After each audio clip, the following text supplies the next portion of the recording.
യെരുശലേമിൽ ശിമിയോൻ എന്നു പേരുള്ള ഒരു മനുഷ്യനുണ്ടായിരുന്നു. ഈ മനുഷ്യൻ നീതിമാനും ഇസ്രായേലിൻ്റെ ആശ്വാസനമായി കാത്തിരിക്കുന്നവനും ആയിരുന്നു. പരിശുദ്ധാത്മാവും അവൻ്റെ മേൽ ഉണ്ടായിരുന്നു. കർത്താവിൻ്റെ ക്രിസ്തുവിനെ കാണും മുമ്പേ മരണം കാണുകയില്ല എന്ന് പരിശുദ്ധാത്മാവിനാൽ അവന് അരുളപ്പാടുണ്ടായിരുന്നു.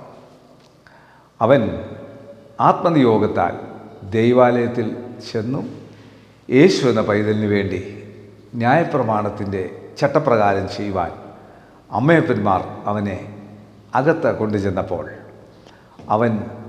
അവനെ കയ്യിലേന്തി ദൈവത്തെ പുകഴ്ത്തി, ഇപ്പോൾ നാഥാ, തിരുവചനം പോലെ നീ അടിയനെ സമാധാനത്തോടെ വിട്ടയക്കുന്നു. ജാതികൾക്ക് വെളിപ്പെടുവാനുള്ള പ്രകാശവും നിൻ്റെ ജനമായ ഇസ്രയേലിൻ്റെ മഹത്വവുമായി നീ സകല ജാതികളുടെയും മുമ്പിൽ ഒരുക്കിയിരിക്കുന്ന നിൻ്റെ രക്ഷയെ എൻ്റെ കണ്ണ് കണ്ടുവല്ലോ എന്ന് പറഞ്ഞു. ഇങ്ങനെ അവനെക്കുറിച്ച് പറഞ്ഞതിൽ അവൻ്റെ അപ്പനും അമ്മയും ആശ്ചര്യപ്പെട്ടു. പിന്നെ ശിമിയോൻ അവരെ അനുഗ്രഹിച്ച് അവൻ്റെ അമ്മയായ മറിയോട് അനേക ഹൃദയങ്ങളിലെ വിചാരം വെളിപ്പെടേണ്ടതിന് ഇവനെ ഇസ്രായേലിൽ പലരുടെയും വീഴ്ചയ്ക്കും എഴുന്നേൽപ്പിനും മറുത്തു പറയുന്ന അടയാളത്തിനുമായി വച്ചിരിക്കുന്നു. നിൻ്റെ സ്വന്തം പ്രാണനിൽ കൂടി ഒരു വാൾ കടക്കും എന്ന് പറഞ്ഞു. ആശേർ ഗോത്രത്തിൽ ഫനുവേലിൻ്റെ മകളായ ഹന്ന എന്നൊരു പ്രവാചകി ഉണ്ടായിരുന്നു. അവൾ കന്യാകാലത്തിൽ പിന്നെ ഭർത്താവിനോടുകൂടെ 7 സംവത്സരം കഴിച്ചു.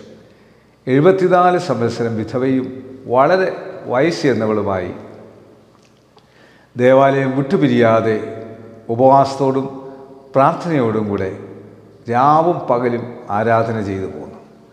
ആ നാഴികയിൽ അവളും അടുത്തുനിന്ന് ദൈവത്തെ സ്തുതിച്ചു.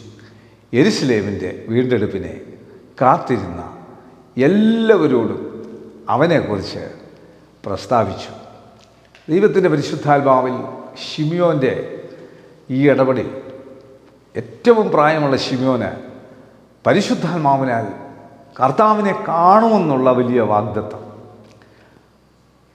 ഹന്ന പ്രവാചകിക്ക് ലഭിച്ച അവസരം. കർത്താവിനെ കാണുവാൻ അവസരം ലഭിക്കുമ്പോൾ കണ്ടോണം. അതേത് പ്രായത്തിലാണെങ്കിലും അത് വലിയൊരു ഭാഗ്യമാണ്. നീ ഇന്നുവരെയും ഈ കർത്താവിനെ കണ്ടിട്ടില്ലെങ്കിൽ ഈ കർത്താവിനെ നീ കാണണം. നിൻ്റെ ജീവിതത്തിൻ്റെ ഭാഗ്യമാണ്. അതിനേക്കാൾ ഭാഗ്യം നിനക്കൊന്നുമില്ല.